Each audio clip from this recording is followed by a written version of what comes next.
আজকাল দিনে আমাদের যে জেনারেশন বা আমাদের যে পরের জেনারেশন, তাদেরকে যেটা জানা উচিত সেটা না জেনে তারা অন্য কিছু সম্পর্কে প্রচুর জ্ঞান অর্জন করে।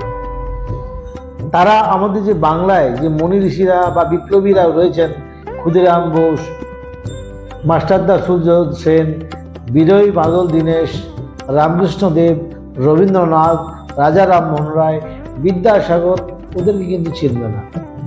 রবীন্দ্রনাথ ঠাকুর চিনবে কাকে জানেন?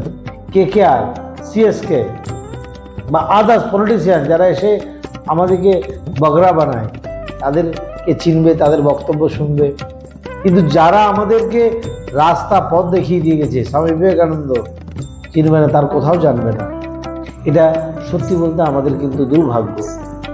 আমরা সব ভুলে গেছি আমাদের মনীষীদের কথা।